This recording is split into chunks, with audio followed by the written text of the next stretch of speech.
Hello and welcome everybody to the Pioneer Masters Early Access event. My name is Paul Cheon and today we are of course sitting at bronze number 4, but we will be going up against many of the best content creators out there here as I get a first peek here at Pioneer Masters. Now, full disclosure, I've only done a quick glance over at all the cards in the set, so I have kind of a basic understanding of what maybe some of the colors are looking to do, but for the most part, I'm going to be going in blind. Now, the nice thing is I do know what most of the cards do because they're all reprints, right? So the whole purpose of Pioneer Masters was to bring basically Pioneer onto Arena over time, and this is the set that's going to be coming out Arena only to make this all happen. So big shout out to Wizards of the Coast for allowing me to participate in this early access event to share this experience with all of you. So when you see this video is actually going to be coming out the day of the release, which is why you did not see an 8 a.m. release of my typical videos that comes out every single morning at 8 a.m. Pacific. But hopefully it's worth it as we hop into our very first Pioneer Masters draft queue. Now, before we head into this draft, I just wanted to say that this video is brought to you by TCGplayer.com. Check out TCGplayer.com for all your TCG singles and sealed product needs. If you want to purchase any cards or sealed product, make sure you click that affiliate link in the description below before making any purchases. Additionally, check out HeavyPlay.com for premium Match the Gathering supplies and accessories. If you want top-of-the-line deck boxes, playmats, sleeves, dice boxes, and more, go to HeavyPlay.com/paulcheon for 10% off your first order. All right, let's hop into this draft. Let's see what's available. I know there's a bestow theme going around. The aggressive decks look kind of good, but we're just going to play it by ear and try to figure things out on the fly. All right, here we go, folks. Ready up. Ooh. What do we have? Well, the colors of the cards look kind of weird. All right, Aetherling's got to be great. I remember this card used to be awesome. 6 mana for a 4/5, basically unkillable. Okay, I'm going to highlight that one. Triplicate Spirits, though, was a mythic level common back in the day. I remember. So that card's also good. Fight with Fire is a nice removal spell. 3 mana, deal 5 damage, and then if you kick it, you basically win the game. There's spell lands, it seems, with the Akum Warrior. Hero of Herois at common. This used to be a rare, by the way. So really good heroic payoff card. So that's also something you could be interested in. Dreadbore is a fantastic removal spell. And those are kind of the things that kind of stand out to me. Fight with Fire seems quite good. Triplicate Spirit seems quite good. And Aetherling seems quite good. I just feel like Aetherling is just a really cool rare. You can't stack damage, but it's just a huge, unkillable, unblockable threat. So I think I'm going to take that. I could certainly see a world where Triplicate Spirits or Fight with Fire is the pick. But you know me, I'm a sucker for blue. And this seems like the ultimate finisher. Now, when you draft a card like Aetherling, you basically kind of want to be a control deck with this kind of being your finisher. But let's see what else is available here. Phalanx Leader is another nice heroic card. Heroic, by the way, seems really, really well supported. Zephyr Winder. When it deals combat damage to a player, untap up to 1 target creature. Okay, that's good with Heroic, I will say. So I could just take that. I mean, I could still play this in any deck. But this is a 2 mana, 2/1 flyer that triggers Heroic, which is quite nice. And it's just a blue card. Oval Chase Daredevil is good if you have a bunch of artifacts. At common, we have a spell land. Cloudfin Raptor could be interesting if you're looking to draft more. You need a lot of creatures for this card to be good. But if you do, let's say you're drafting like a blue-white Heroic deck, then with a bunch of creatures, then I could see Cloudfin Raptor being good. But at the same time, with an Aetherling, I think I'd rather be on the control side of things. So I'm going to take a creature that could be good in a random heroic deck, but also at the same time, it's just a totally fine creature to play, as it's just a 2 mana, 2/1 flyer. All right, now what do we have? Painful Truths. Quite nice, just card draw. If you're 3 colors, you can draw 3 cards, but in draft, normally, you're not going to be 3 colors, right? You're going to be mostly 2 colors. So this is basically just 3 mana, draw 2 cards, which isn't that great, honestly. Sight from Beyond is just a way to get ahead on cards. Look at the top 2 cards, put 1 into your hand, rebound, so you do it twice. I love Ordeal of Perforos. This is just 2 mana, deal 3 damage to anything, and the creature just gets bigger. I remember this card being amazing, so I'm gonna be looking at this one. It's just a really good removal effect. Black Bloom Rogue is a menace creature that also acts as a land, which is fine. I love District Guide. I think it's going to be one of the best green commons. right? This is just Spineseeker Centipede, right? 3 mana 2/2 get a land or a gate, and the gate deck apparently is a thing as well. Not a big fan of the Skirmisher. It's just a 2 mana 2/1. Pilgrim's Eye is fine, get you a land. Dreadbore's a decent removal spell, but I would like to be in black-red if I want to play this. So I'm going to take Ordeal of Perforos. Maybe this is the format where blue-red is actually playable. We will see. But this is just a really, really good removal effect, so happy enough to have this start. All right, moving into pick number 4 here, we have Zergo Bellstriker, which is just a nice aggressive creature. I like this more if I'm going to be like a red-white deck, for example, but in red-blue, probably worse, right? Shipbreaker Kraken. I bet this is the type of card I want. 6 mana, 6/6. When it becomes monstrous, tap up to 4 target creatures. Those creatures don't untap during their... That costs way too much mana. That is way too much mana. Sorry. This is just... It's too... I mean, it taps things down, but it's just way too much mana. I remember Nessie and Asp and Leafcrown Dryad both being pretty solid creatures in green-based decks, but not really something that I want here right now. What does Labyrinth Champion do? When you cast a spell... Oh, Heroic doesn't work off of targeting. You need to cast a spell. But when you do, this deals 2 damage to any target. Now, is blue-red a color combination where you can pull that off? I mean, it seems kind of cool. All right, you know what? That one was a goof grab. I took Labyrinth Champion hoping that I'm going to get enough things for Heroic. Right now, I only have the Ordeal of Perforos, though. All right, what do we have here? Gear per Gearcrafter is just a solid creature. It's a 3 mana 2/1 that gives you a 1/1 Thopter. Works well with the Artifact deck. Blue-red might be the Artifact deck. I'm not actually sure. Unflinching Courage is just a nice way to gain a bunch of life. Crumble to Dust, of course, is not a limited card.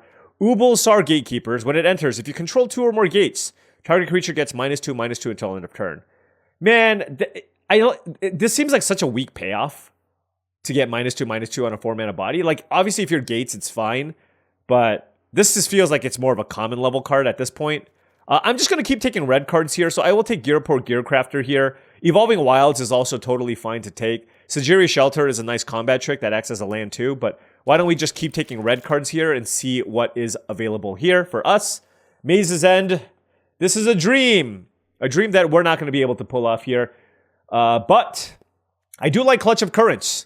Given that a lot of people, I feel like, are going to be leaning into the heroic theme, right? They're going to be doing the target your thing and get a lot of triggers. A 1-mana bounce spell that you can, again, cast in the late...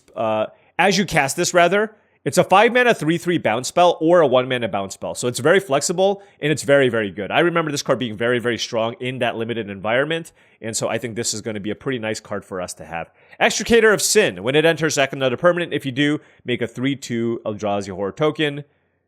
You can transform this if you have Delirium. Okay, that seems cool. Witch's Mark, I don't want to take too high. Another Evolving Wilds, but let's take Clutch of Currents here. There's also Dragon-style Twins, but I'm assuming that there's just enough good removal where it's just not going to be that great, and I'd rather just have the Clutch of Currents for my deck here. So I will say at least we have a reasonable curve here. 2, 3, 4. We have 1, 2, 3, 4, 6. What do we have here? Haven of the Spirit Dragon. Certainly is not something that you want. I'm surprised to see Anax and Cymede this late. This card is quite strong. 3 mana for 3/2 First Strike Vigilance. I wonder if Heroic is open. This could be a sign that Heroic is open. So I might just take this because I think red-white could be a strong color combination. I'm not seeing anything that great in blue. Rimrock Knight is certainly a fine playable, but I feel like the upside of the Anax and Cymede is higher. And obviously a 2-mana 3/1 that can't block is not ideal in a blue-red style deck. So let's take the Anax, and if somehow we just end up getting a bunch of white cards, I do think red-white Heroic can be strong. I almost just kind of wanted to force it at the get-go. And Heliod's Pilgrim is great. There's going to be a lot of good targets for this. I have an Ordeal of Perforos already to get. It just lets you get any aura. So a lot of good value. I do like to search out Dragon Mantle as well, but Heliod's Pilgrim this late could be a sign. I remember this card being very, very strong. So let's see if that's something that we are interested in going into. Lotus Eye Mystics, 4 mana 3/2 prowess. When it enters, return an enchantment from your graveyard to your hand. And then there's a Coom Warrior, which is a land that comes into play tapped, and I can play it as a 4/5 Trampler. So both kind of medium, I think. I'm just trying to figure out whether or not I want a spell land or... You know, I'm just not going to get enchantments back that often. Let's just take the spell land here and move on. Now we have a pack that's fairly weak. No, there's a Salundi Vision if I do end up with a spell heavy or a controlling blue deck, so I guess maybe I can take that. I mean, this white could have been a little speed bump, so this has the most upside. Gnarlback Rhino is a solid creature, 4 mana for a 4/4 trample, but I just think it's probably too late to take a green card. Not a big fan of Darksteel Ingot for the mana fixing, and yeah, I don't think this is an Oval Chase Daredevil deck either, so why don't we just take the Salundi Vision in case blue is where we need to be. Oh, wow. District Guide 11th pick. District Guide the 11th pick. But I'm going to take Sight Beyond Sight. It does look like people are not interested in drafting kind of a blue-ish control deck, so maybe we will lean back into that because none of the white heroic cards tabled, so we should probably avoid that. Although, man, it feels like green is so open.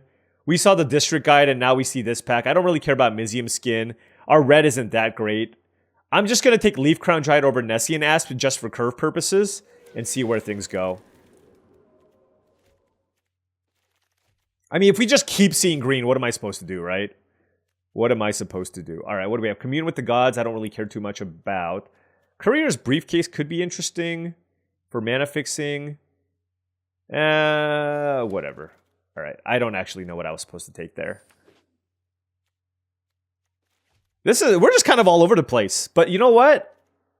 So are probably a lot of the other people in this draft. So we will see where this goes. Stormtide Leviathan. 8 mana for an 8/8 Island Walker. All lands are island. Okay. It's an 8 mana 8/8. Probably don't want to take that. Celestial Archon. 5 mana for a 4/4 flying first striker.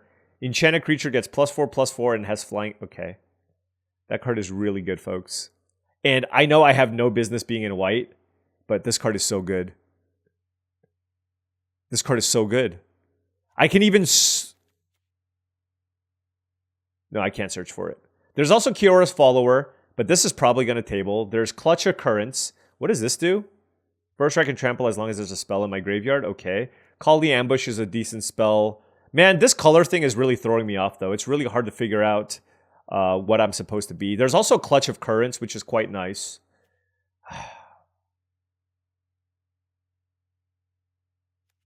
You know what? I'm going to stay the course. I'm going to just take the Clutch Occurrence because it's a nice bounce spell. And just noting that white was just not open enough where that's where I want to be. And I'm just going to lean into blue. Probably try to be blue-green or blue-red, depending on what we see out of this pack. Behold the Beyond. Nope. Expensive thing. Guild Summit is a nice gate payoff, but we're not the gate deck. Scab Clan Berserker. This used to be a rare. Double red is what's going to make me not want to play this card. How do you get Renowned? When it deals combat damage, it's Renowned? Yeah. Ardenvale Tactician, by the way, is fantastic aggressive creature. 3 mana for a 2/3 flyer that taps 2 things. But I'm going to take Essence Scatter here. It's just a great, great card. And exactly the type of card that I want for my deck here so far. All right, it looks like we're just going to go back to some kind of blue-based deck here. But like I said, red didn't seem super open. I'm just taking blue cards. I don't even know what the control colors are. I'm not seeing a ton of removal. I think I'm just going to take another Essence Scatter and just draft a blue-based deck here. Possessed Scab is an excellent card as well, but we didn't really see any black in pack 1. Ooh, Hissing Quagmire. Okay, there are creature lands. Nice. But yeah, I'm going to take Essence Scatter over the Zephyr Winder because I just don't think this is a Zephyr Winder deck.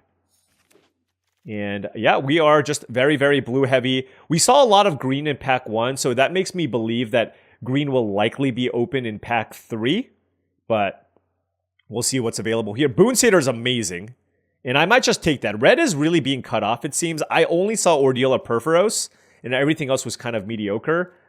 So yeah, let's take Boon Satyr, and maybe, you know, just given that I felt that green was open in pack 1, and seeing a Boon Satyr here this late could mean that I can still just pivot over into a blue-green deck here if possible, noting that I do need to make my curve kind of low. I don't think anybody's in blue-green, so that Kiora's Follower that we opened in pack 1, or pack 2, I think there's a really good chance that that card will table. But we'll see. We will see. There is an Urban Evolution, which I think I'm going to take. Unravel the Ether. I wonder how good Unravel the Ether is in this format. Stampeding Elkirk is not something I'm interested in. 5 mana for a 5/5 is just not great. Boulder Salvo can be quite nice if you are red. But you know what? I'm just going to make the shift here. And Urban Evolution is, another big card draw spell. Now that I have a bunch of expensive cards in Sight Beyond Sight and Urban Evolution for card advantage, I'm going to be looking to try to keep my curve kind of low. Now, we do have the double Essence Scatter, which is certainly going to help. So that's going to go a long way to kind of get us to survive. And we might have enough spells here where Salundi Vision is actually good too, just as a spell land, given that we have 1, 2, 3, 4, 5, 6 spells already. Here, there's Heart Piercer Manticore, but we're not red. There's Experiment 1. If we end up with enough creatures, this card's probably just fine.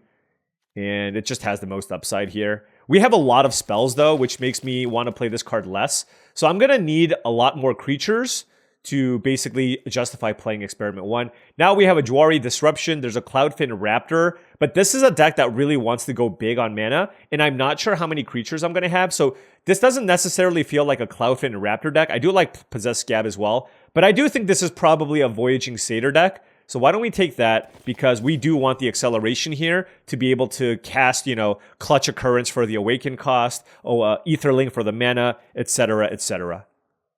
Also, removal seems kind of light so far, just from what I've seen. Not seeing a lot of removal. All right. Oh, that's... this is not the one that I opened. This is pick 8. Nissa's Pilgrimage is an okay ram spell, but the follower is definitely better. There's a Nemesis of Mortals, which is also fine, but I think I just want the ramp. I think I'm going to table the other one, honestly. The Zephyr Winder is also not looking particularly good here. Although... yeah, it's not looking that great. It's just a 2-1 flyer. But I can use it to... If I like, cast something on my first main phase, and then attack with this, I can then untap my creatures again. So yeah, let's take another Kyora's Follower.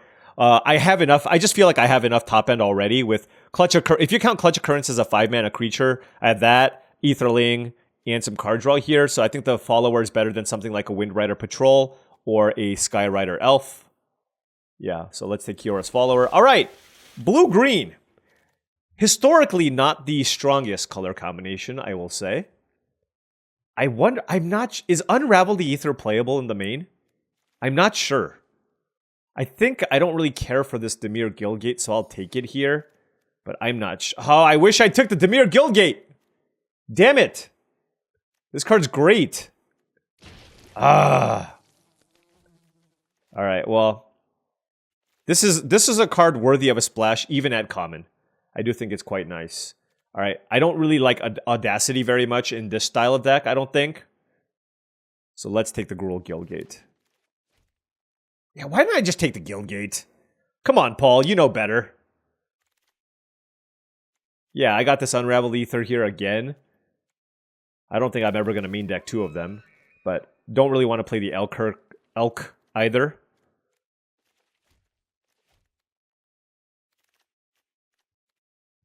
Commune with the gods for days. 5, 6, 7, 8, 9, 10, 11, 12. All right, a little bit light on playables. A little bit light on... oh, man, I wish I took the Dimir Guildgate. This card's good, right? When it enters, return a creature, instant, or... yeah. Yeah, oh, man. Loxodon Smiter is an uncommon now. 3 mana for a 4/4. Can't be countered. This card's obviously very, very solid. I'm gonna take this rare, I think. Oh, this card's really good too. Man, we opened 2 good white rares. 5 mana flash. Creature you control get +2/+2. This card's phenomenal. Niblis of Frost. 4 mana, 3/3 flying prowess. When you cast an instant or sorcery spell, tap and freeze something. Yeah, that card's amazing. There's also a Boon Satyr. Wow. I think the Niblis of Frost is better, though. I do have a good number of spells here, and just having an evasion creature with prowess that can freeze things seems really good. Boon Satyr used to be a rare. And maybe we'll table the Voyaging Satyr. Decent shot, actually. But I'm kind of hoping I can find a way to get these Possessed Scabs into my deck. But let's continue on this draft. Shambling Vent, not the land that we need. What does this do? When you cast a spell that targets Artisan of Forms, I can copy something. I don't have a lot of ways to target. I only have the Boon Satyr. What does this do? Opal Lake, when it enters, if you control 2 or more gates, you draw a card. I don't really have that many gates. There's Nemesis of Mortals. I think I'm just going to take Pilgrim's Eye. I just don't need more big things, and this will let me potentially splash these possessed scabs. So I think that's what I'm going to do, and I'm just, again, a little bit upset with myself for not taking the gate. All right, moving on to this pack. And honestly, I mean, there's still a world where we don't have enough fixing for the scab. Gate Colossus. Okay, they're really pushing the gates theme here. There's a Jwari Disruption, but I actually am short playable, so I can't really take too many spell lands. I remember Nessian Asp just being really, really solid. What about the Philagi Archaeologist? I can put a spell into my hand. I'm not super high on spells. 6? I think I'm just going to take the Asp. Just a solid, large monster that just blocks everything, so just very happy to have that. Here, I'll just take another Essence Scatter. Just love me an Essence Scatter. I hope it's going to be good. Starfield of Nyx is pretty cool. And I don't know how good the Philagi is. I gotta run things through the hypergeometric calculator here before I make those decisions. There's another Voyaging Satyr. This is quite a mana-hungry deck, so I think that's probably what I'm going to want to take. Nimbus Naiad's also pretty nice. 3 mana for a 2/2 flyer. Enchanted creature gets +2/+2 and has flying. But I think for me, I just want to prioritize all the mana ramp and just take all the big things. That's kind of what I'm looking to do here. There's Jesse and Thief. 3 mana, 1/3 prowess. When this hits somebody, you draw a card. Yeah. That's absolutely something that I'm interested in. I can bounce something, etc., and just find some ways to connect. Savage Punch was also fine, but our deck doesn't have a ton of 4-power creatures, and Savage Punch is a fight, not a bite. So, you know, not necessarily at its best. I don't think we're going to splash red there. Does this get a gate? It does not. Another Celestial Archon? Oh. Darn it. So I guess white was open. All right, well. It's too late now. I think I'm going to take Brood Monitor. Gates Ablaze. Wow, they're really pushing gates. 6 mana, 3/3 enters. Make 3 1/1 Scion tokens. Just a really solid top-end creature to play. And you can sack them for mana if you need. Good when you have Aetherling in play, because you just have a lot of mana to activate the Aetherling however you need.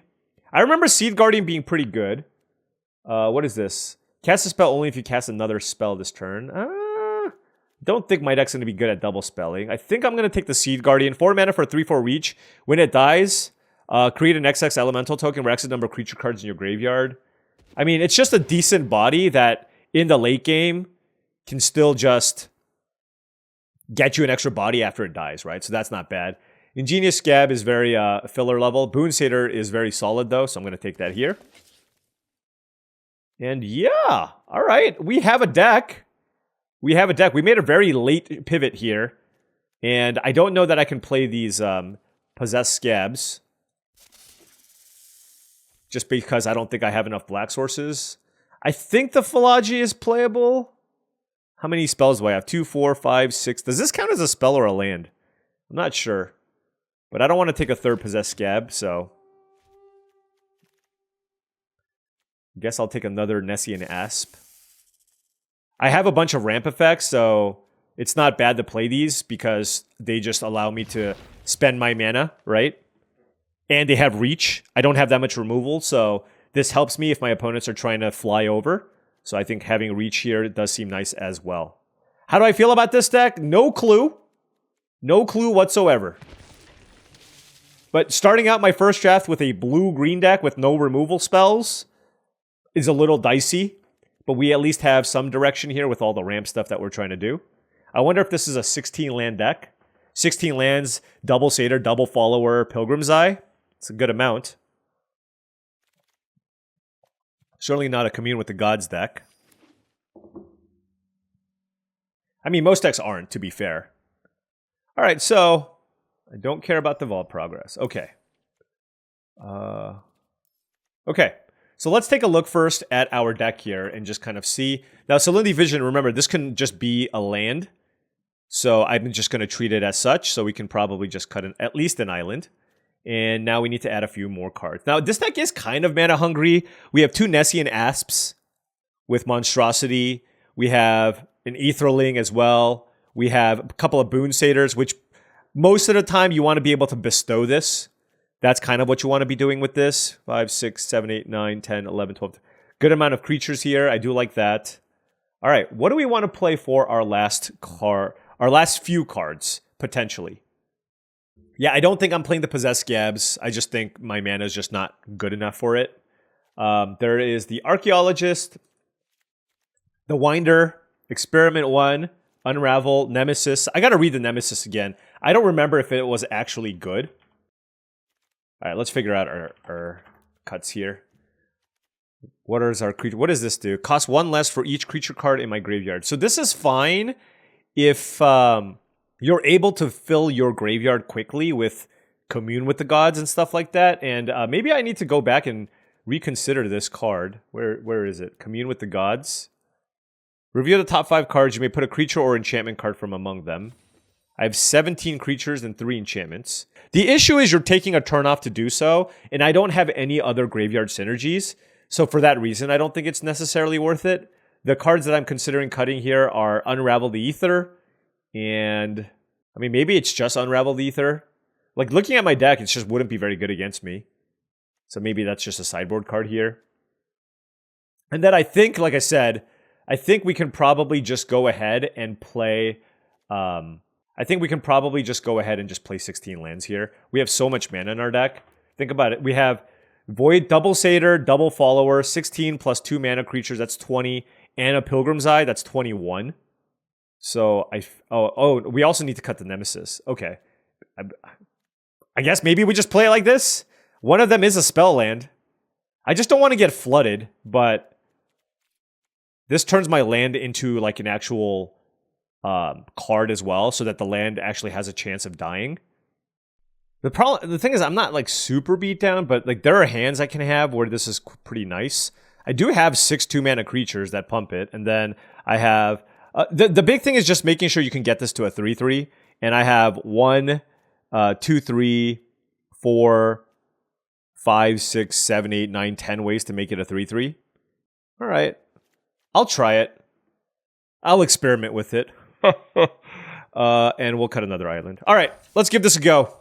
Let us give this a go. All right, now before round 1 starts, I just wanted to say that if you've been enjoying this content and wanted to support the channel in another way, my Patreon is the best way to do so. That is patreon.com/paulcheon. Shout out to all the patrons. Thank you so much for all your support. Okay, hey, I drew the Experiment 1.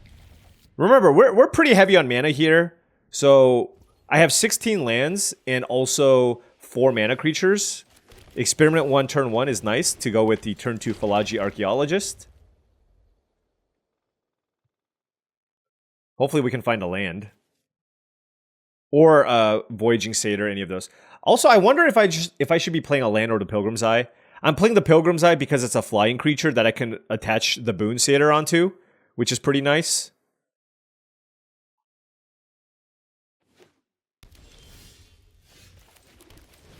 Uh-oh. Is the first game that we're gonna lose gonna just come like not like this? Oh, not like this. Not like this.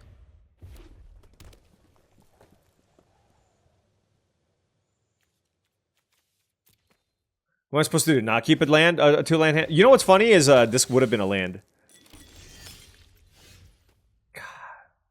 That's so annoying. It's like the outcome of this game changes so dramatically based on whether or not I hit that 3rd land. Or a 2-mana creature. And I had 18 outs in two cards, so we were certainly a favorite to find a mana source there. Oath of Chandra. That's a great card. Looks like they have a gate here or something. Evolving Wild, sure.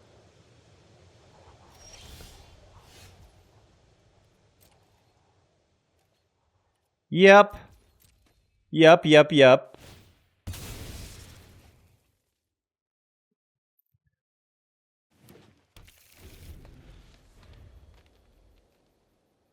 Am I supposed to mulligan that hand? No. I don't think so. My deck is mana hungry, though, I will say. Domri? What is this? What is this? What is this? Alright, I'm done. You can... No. We are not going to continue this game. They had Oath of Chandra plus Domri. That's awesome. I'm going to still keep this the way that it is just because, you know, it's like we just have a lot of mana. So I just don't think we should change anything here. All right, on the play. Ooh, this hand's looking very, very nice. Turn 1, Experiment 1. Turn 2, Kiora's Follower. That's exactly what I want.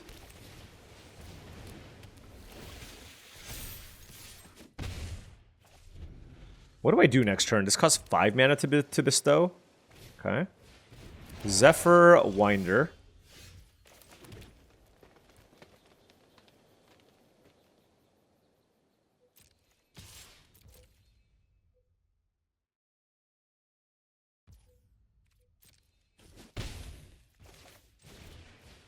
Alright, we'll just keep up Essence Scatter. I could have just cast Boon Satyr to pump my Experiment 1.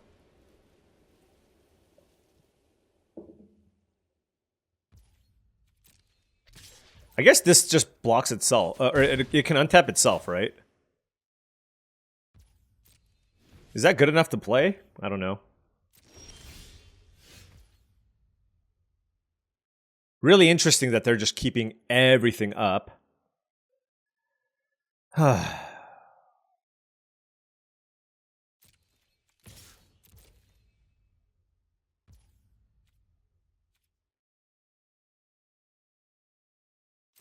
think I have enough mana here, so I'm just going to keep up the Cylindy Vision, and I'm just going to pass. See what they do. Thunderclap Wyvern. Yeah, let's counter that.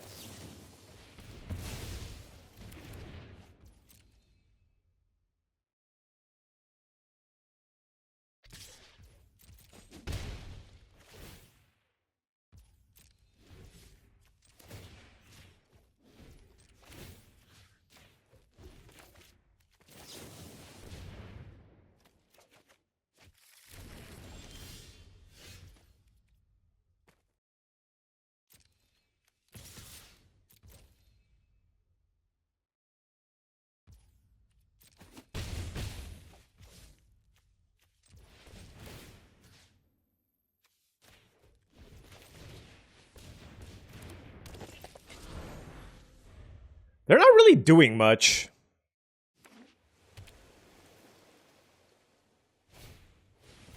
Sure.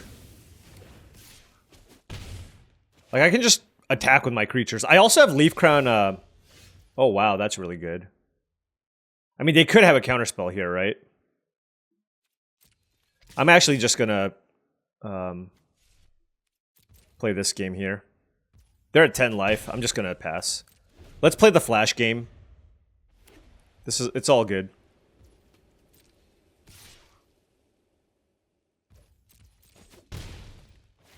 Basically, if they don't have a thing, like if they have a counter, I'm gonna just start by playing Boon Satyr end of turn. Triplicate Spirits, sure.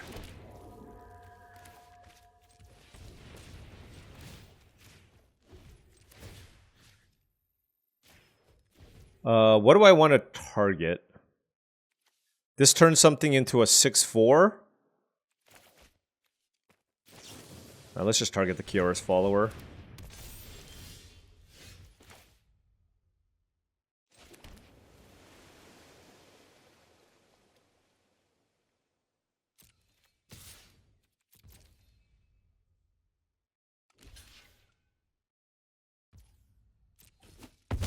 Alright. Then we'll play a Niblis of Frost. And then we'll pass.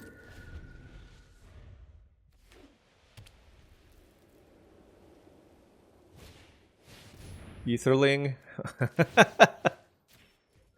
Is there mana tithe in this format?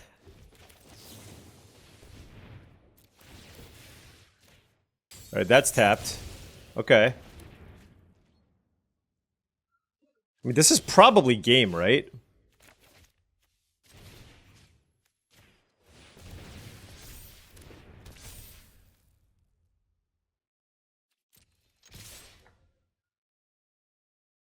Oh, I guess it's not game yet. They have to block my 2 biggest things, go to 3. That 1 creature's locked down.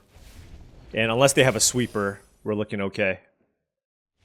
Alright, we got 1. Hey, they actually had, like, some blue-white flyer stuff going on. I don't actually know what the synergies are, though, in a blue-white deck. But you know what? I'm just grateful that I can at least put 1 on the board, okay? We put 1 on the board. Let's go. Okay, 1 and 1 here with our blue-green rampy deck. I will keep this.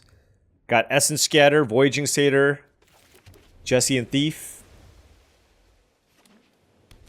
What the? I was like, how do they... What 1-drop? Cloudfin Raptor is a terrifying 1-drop.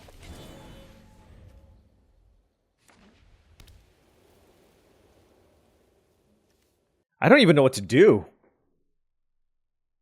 Like, I don't have very much removal. Okay, they're kind of going off.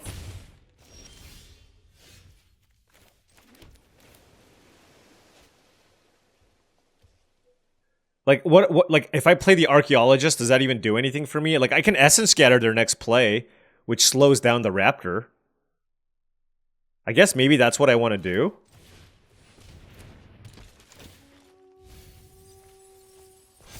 I keep missing with that card. I guess I don't have enough targets with this. Maybe I just shouldn't be playing this.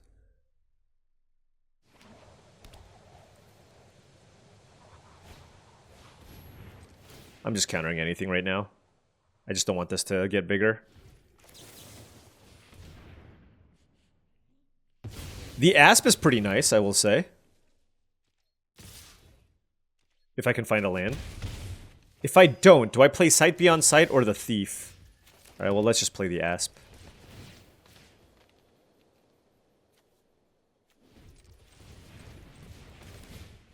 Four or 5 reach. Mana Sink. These both fly, so I can't do much about that. You know what's funny? I feel like it seems to me, at least, that the removal in this format is worse than the removal in Foundations Draft. I say that, and then they Stasis Snare my ass. Of course. Of course, of course.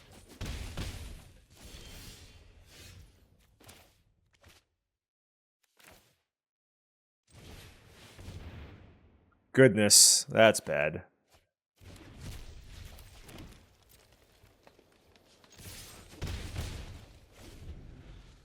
That was not the best Sight Beyond Sight, I will say. Here comes a big creature. We don't have that much removal, so... Okay, it's not the biggest creature. Does this have Extort? What is it? Oh, Afterlife, sure. They have so many flyers. Let's cast this and try to hit a big thing. Okay, that is... That counts. But... I still need to deal with the threats at hand here. So I believe I'm still just going to run out Nessian Asp and hope that this one doesn't die. In the next turn, if the Nessian Asp successfully keeps us alive, then I can start killing them with the Aetherling. Make it unblockable. Pump it a bunch. It's a pretty quick clock. Goodness! Wow.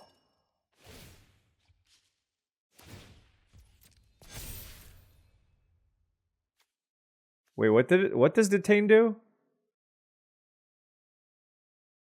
Okay. So it can't block. This turn. This is really good. Oh, it's a common? Oh, maybe Blue-White is gas.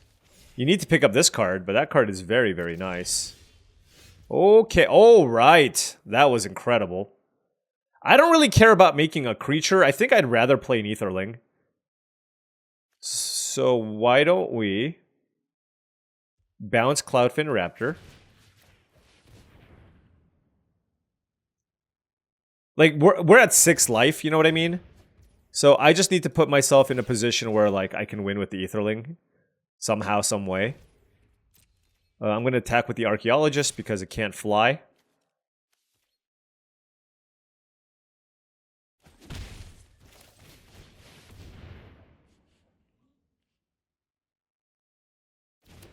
Alright.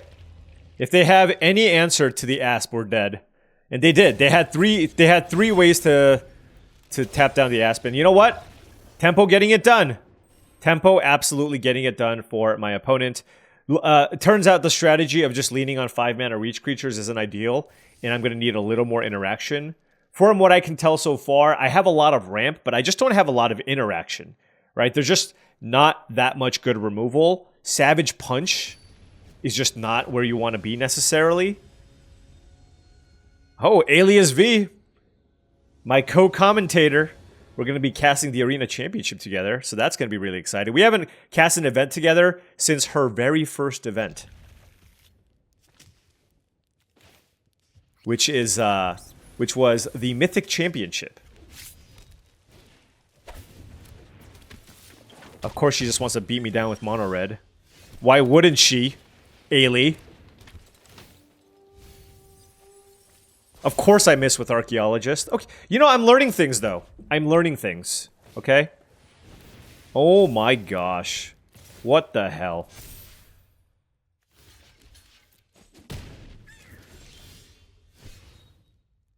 So when it gets a third counter, that's when it deals damage to me?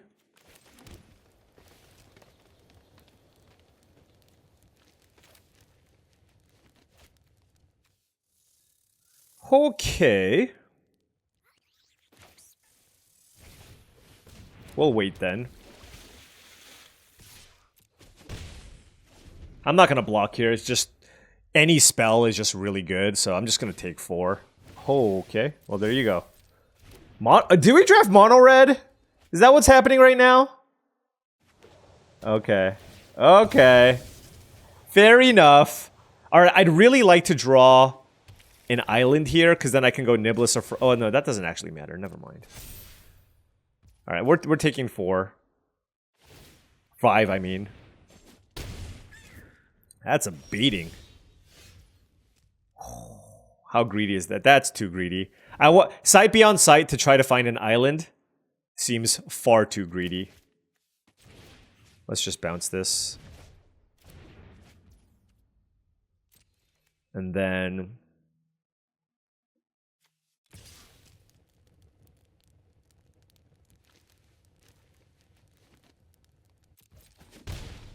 do this.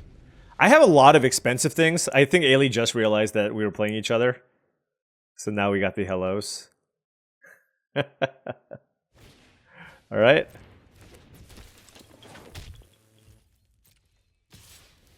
Yeah, you know, I'm just gonna kind of... I have so much to do. I'm just gonna kind of play stuff out. I just can't not play things right now. And just kind of force the action here. Does that let it live? Oh my gosh. Gross.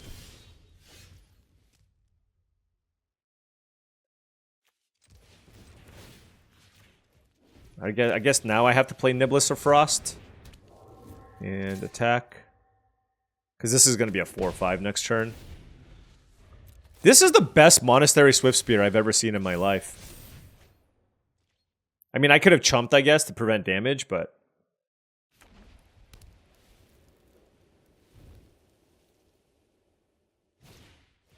Chain to the rocks? Man, my blue-green deck, I'm just gonna say, really underperforming. Really underperforming. Just gonna throw that one. What does this do? Holy cow, that's good against my Essence Scatter.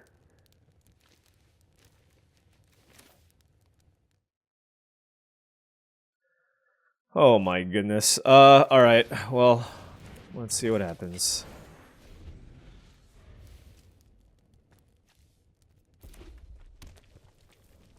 How many losses do I have? I feel like I've lost 3 times already. You know, I never... Maybe I'm just I just don't pick things up quickly. I always get totally rolled in these. Like, I get absolutely decimated, generally, in these events.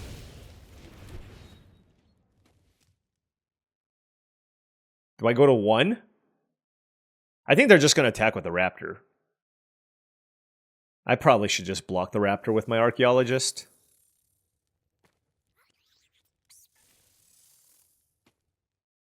Ailey is not going to let me live this one down. Remember that time where I beat the crap out of you with my Monastery Swift Spear? And I had all these? And I'm going to be like, yes, yes, Ailey, I remember. You did, in fact, have all of these. Yep, that's a good attack. It's just, well, you know, like I said, blue-green does not seem like it does much. But this is only draft number 1. But I feel like I would have taken most of the interactive spells that I saw. Is there just like, is there a 4-mana Uncharted Voyage type card? Like, is there a good bounce effect? I just don't know that I saw any. Oh, Clutch Occurrence. There you go.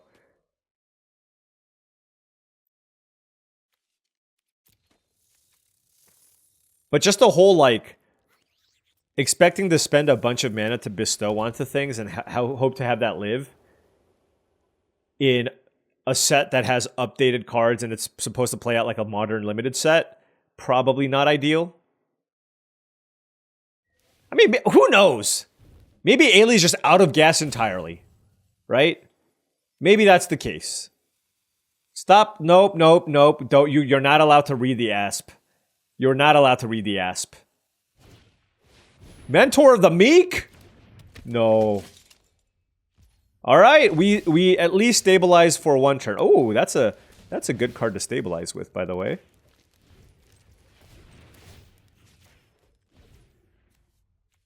The Brood Monitor. All right. Hey, that's a lot of things. We got a lot of things. 6 mana for 3. I need an overrun. Here's my thing, though. The issue with my... It's like, how do I... Is my game plan just to Aetherling everybody out? Is that really what I'm supposed to be doing here?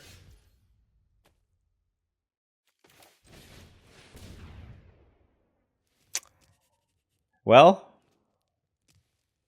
there have been better Sight from Beyonds. There have been better Sight from Beyonds.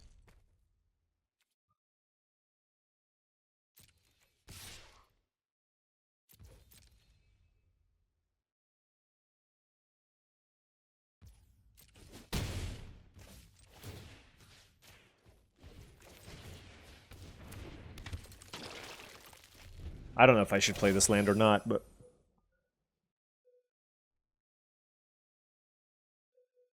We have a lot of things. We are at 5. I can Monstrosity this. I have 3, 4, 5, 6, 7 mana. No! What? Come on! That's not cool! What? Oh, this is not Monastery Mentor, it's Mentor of the Meek.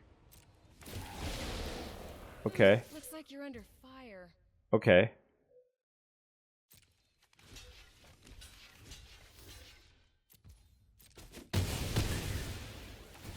Oh my gosh. Chandra Flamecaller! That's not reasonable. Okay, we have a Leaf Crown Dryad. And another mana thing. Oh my goodness. Alright. Well. Ow, I just hurt myself very badly. But such is life.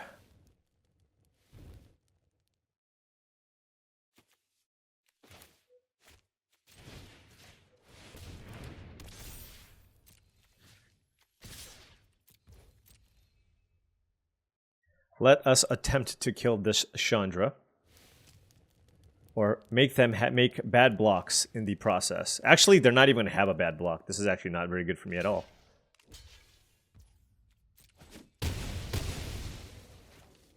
Alright. And this is our only play.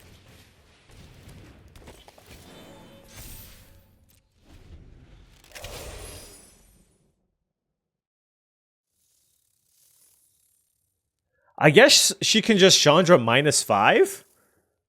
I didn't actually think about that. I do get... I have a Leaf Crown Dryad left over if she does that. Maybe I shouldn't have played this Voyaging Satyr. That was actually pretty bad. Yeah, that was pretty bad. Yeah. Blaze a path forward. I don't know why I played the Satyr. Yeah, our deck full of mana creatures is not very good against Chandra, I will say.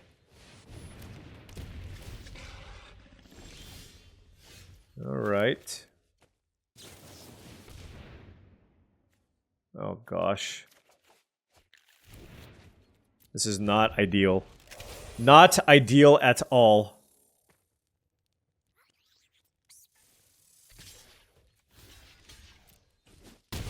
How did I draft such a bad... You know what? Look. You just gotta try things sometimes, okay? You just gotta try things, and sometimes it just doesn't work. That's all. That's all. Sometimes you get Chandra'd. Sometimes you have a deck with all creatures with no direction and ramp. I was just hoping that the ramp was just like a cool strategy, and it didn't work out. And it didn't work out. Alright? That's it. 1 in 3. Lost to everybody. What made this deck not work? Well, everything. They're just... Like, the blue controlling elements are not bad. For example, I do think Essence Scatter and Clutch Occurrence is good, but I don't think it works really well with what blue-green is necessarily trying to do. And I think the strategy of just ramping into, like, Asps and stuff just doesn't seem very good. So, I feel like I just need to be maybe slightly more proactive, but... And look, I haven't done my research. I gotta figure, what is blue-green trying to do? Am I just ramping? Is that it? Because if it is, then historically that's just not been the absolute best thing unless you have some incredible ramp payoffs. I feel like if I'm blue-green, I'm supposed to be like a gate deck and probably looking to play multiple colors and win that way. Also, I misread the Ordeal of Perforos. You have to attack 3 times, so it's not a good splash. It's good if you're aggressive. But that's what I learned. That's what I learned. I learned that I obviously need more interaction, and possibly this color combination needs to be the gate deck. The gate deck was certainly open, and certainly something that I'll be more open to drafting once we get a couple more reps in. Because this is just draft number 1. I'm planning on doing a few drafts today just to get accustomed with this format. But then afterwards, we will go back to your regularly scheduled Foundations draft. But this is just a nice way to mix things up. This will be out on Arena. This is the early access event. And then, of course, it will be released on the 10th. But 1 in 3, not the best showing, but it's okay. It's okay. It's always fun to try a new set at least a few times, in my opinion. Anyways, thank you so much for watching, as I really do appreciate it. Make sure you hit that like and subscribe button for more daily videos just like this. If you've enjoyed this content and wanted to support the channel in another way, my Patreon is the best way to do so. That is patreon.com/paulcheon. Additionally, check out tcgplayer.com. Wow, that was fast. For all your TCG singles and sealed product needs, whether or not you need that booster box or any singles to round out your constructed decks, make sure you click that affiliate link in the description below before you make any purchases. Last but not least, check out heavyplay.com for premium Magic the Gathering supplies and accessories. Things like deck boxes, playmats, sleeves, dice boxes, and more. heavyplay.com/paulcheon for 10% off your first order. Thank you so much for watching, and I will probably do better in the next draft video. Probably. Until then, I'll see you tomorrow.